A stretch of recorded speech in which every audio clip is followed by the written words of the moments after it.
À première vue, le chiffre rassure. La Chine a annoncé une croissance de 5,0% en 2025. Sur le papier, cela semble solide. Même avec la crise immobilière. Même avec une demande intérieure affaiblie. Même avec des tensions commerciales qui s'accumulent. Et c'est précisément là que le vrai sujet commence. Parce qu'une économie peut encore afficher un chiffre correct, tout en envoyant, en dessous, de plus en plus de signaux d'alerte. Autrement dit, la question n'est plus seulement « La Chine grandit-elle encore ?» La vraie question est beaucoup plus lourde. Qu'est-ce qui porte encore cette croissance? Et surtout, est-ce que cette croissance dit encore quelque chose de fiable sur la santé réelle du modèle chinois? Pour répondre sérieusement, il faut éviter deux erreurs. La première, c'est de dire « Tout est faux parce que les chiffres viennent de Pékin ». La seconde, c'est de dire « Tout va bien parce que le PIB officiel tient encore autour de 5%. » En réalité, le sujet est plus complexe. Les chiffres chinois ne sont pas forcément inutiles, mais ils doivent être lus avec beaucoup plus de prudence qu'avant. Pourquoi? Parce qu'aujourd'hui, la Chine avance avec une demande intérieure plus faible, avec des pressions déflationnistes persistantes, avec un secteur immobilier qui continue de peser sur le reste de l'économie. Autrement dit, le débat sérieux n'oppose pas ceux qui croient aux chiffres et ceux qui les rejettent. Le vrai débat, c'est de savoir si la croissance chinoise reste crédible comme signal de puissance, ou si elle devient simplement un chiffre correct posé sur une économie beaucoup moins équilibrée qu'avant. Pour comprendre cela, il faut partir du point de départ. La Chine n'est pas une économie en effondrement. Elle reste une grande puissance industrielle. Elle conserve une capacité d'action publique considérable. Et oui, elle a bien atteint son objectif officiel d'environ 5% de croissance en 2025. Donc le sujet n'est pas de prétendre que la Chine ne produit plus rien. Le sujet n'est pas de dire que tout s'est arrêté. Le sujet, c'est autre chose. Est-ce que ce chiffre global décrit encore fidèlement la solidité du système? Parce que derrière ce résultat officiel, le paysage devient beaucoup moins homogène. Le FMI parle d'une économie confrontée à une faiblesse persistante de la demande intérieure. Le FMI parle aussi de pression déflationniste. Et surtout, le FMI insiste sur la longue correction du secteur immobilier. C'est là que le doute devient sérieux. Quand une économie affiche encore 5,0% de croissance, mais que l'immobilier reste profondément affaibli, et que la consommation ne raconte pas, elle, une vraie euphorie intérieure. Alors le problème n'est plus seulement statistique. Le problème devient structurel. Ce qui se passe réellement en Chine n'est donc pas un effondrement brutal. Et c'est précisément pour cela que le sujet est plus difficile à lire. La croissance ne disparaît pas. Elle change de nature. Elle devient, de plus en plus, une croissance de compensation. Qu'est-ce que cela veut dire? Cela veut dire qu'elle tient encore debout. Parce que certains piliers remplacent provisoirement ceux qui se sont affaiblis. Pendant longtemps, le modèle chinois avançait avec plusieurs moteurs à la fois. L'immobilier soutenait l'investissement. Il soutenait aussi les finances locales. Il soutenait une partie de la richesse des ménages. Et autour de lui gravitait tout un écosystème industriel, financier et politique. En parallèle, la demande intérieure pouvait absorber une partie du ralentissement extérieur. Et quand un moteur faiblissait, un autre prenait le relais. Aujourd'hui, cette mécanique est beaucoup moins fluide. Le secteur immobilier reste profondément dégradé. La consommation avance encore. Mais elle ne raconte pas une grande renaissance de la confiance des ménages. Alors qu'est-ce qui tient encore l'ensemble? D'abord, l'appareil industriel chinois reste solide dans plusieurs segments. Ensuite, les exportations ont joué un rôle beaucoup plus important que ce que beaucoup de récits simplifiés admettent. Et enfin, l'État continue de soutenir l'activité, directement ou indirectement. C'est cela qui amortit les zones les plus fragiles du système. Voilà le vrai cœur du sujet. Le problème n'est pas seulement de savoir si le chiffre de croissance est faux. Le problème, c'est que ce chiffre mélange des réalités très différentes. Il additionne une industrie encore robuste. Des exportations qui compensent. Un soutien public qui amortit. Mais il additionne aussi un immobilier affaibli. Une demande intérieure insuffisante. Et une économie qui dépend davantage de mécanismes défensifs que d'un élan large et naturel. C'est ici qu'il faut regarder le mécanisme de plus près. Premier axe. La différence entre une croissance large et une croissance étroite. Une croissance large repose sur plusieurs moteurs en même temps. La consommation des ménages. L'investissement privé. Un immobilier stabilisé.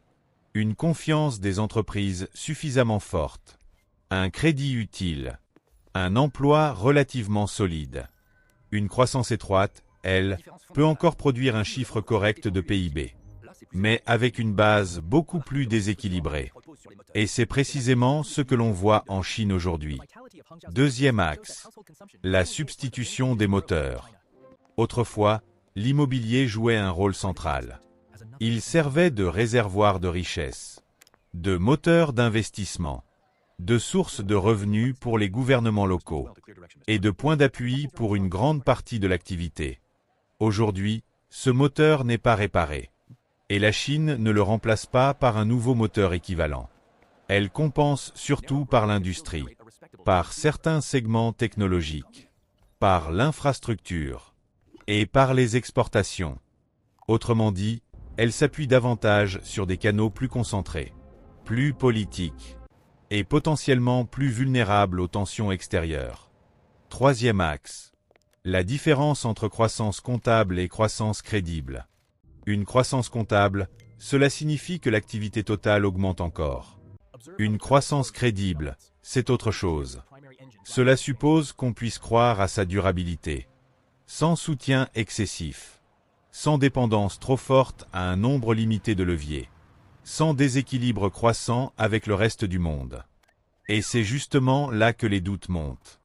Parce que si la demande intérieure reste faible, si les pressions déflationnistes persistent, et si les exportations deviennent un pilier encore plus important, alors le chiffre global existe toujours. Mais il rassure de moins en moins sur la santé réelle du modèle. C'est pour cela qu'il faut être précis. La croissance chinoise n'est pas forcément incroyable au sens de fausse, mais elle devient moins crédible au sens de moins autoportante, moins équilibrée, moins rassurante. Et ce basculement change profondément ce que l'Europe doit craindre. Pendant longtemps, le risque principal semblait simple. Si la Chine ralentissait, elle importerait moins, elle produirait moins, et elle tirerait une partie du monde vers le bas. Ce risque existe encore. Mais aujourd'hui, un autre danger devient tout aussi important. Une Chine qui croît encore, mais qui exporte davantage ses déséquilibres vers le reste du monde. C'est là que le sujet devient très concret pour l'Europe. Si la demande intérieure chinoise reste trop faible, alors l'exportation devient un relais encore plus important. Et cela signifie une pression concurrentielle plus dure sur l'industrie européenne. Autrement dit, une partie de l'ajustement chinois peut arriver sur le marché européen sous forme de concurrence par les prix. Pour la France, ce n'est pas une question abstraite. Ce n'est pas seulement une affaire de courbe ou de part de marché. C'est une question d'investissement, de marge, d'emploi industriel, de chaîne de sous-traitance et, à terme, de souveraineté économique. Une Chine moins crédible dans la qualité de sa croissance ne devient donc pas forcément une Chine faible. Elle peut au contraire devenir une Chine plus difficile à absorber pour ses partenaires. Non pas parce qu'elle s'effondre, mais parce qu'elle reste puissante d'une manière plus déséquilibrée, et donc plus conflictuelle pour le commerce mondial. Alors, la croissance chinoise est-elle encore crédible? La réponse la plus sérieuse est la suivante. Oui, mais beaucoup moins comme signal de solidité qu'autrefois. Oui, parce que l'économie chinoise continue réellement de produire de l'activité.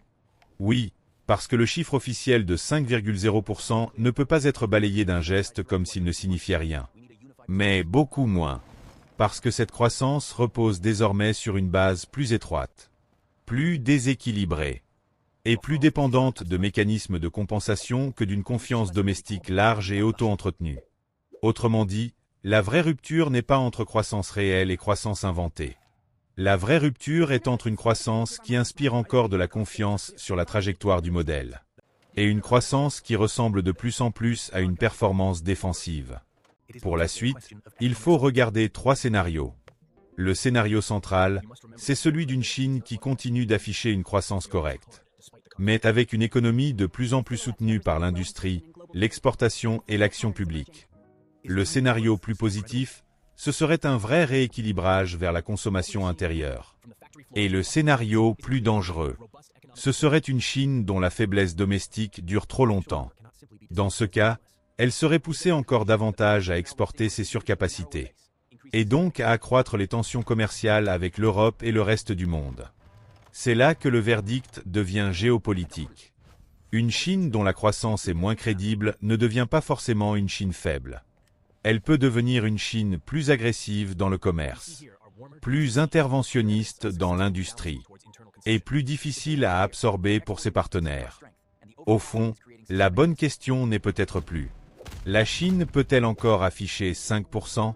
La bonne question est plutôt celle-ci: combien de temps le monde continuera-t-il à lire ce 5% comme une preuve de puissance stable, alors qu'il ressemble de plus en plus à l'ombre d'un modèle qui change de nature?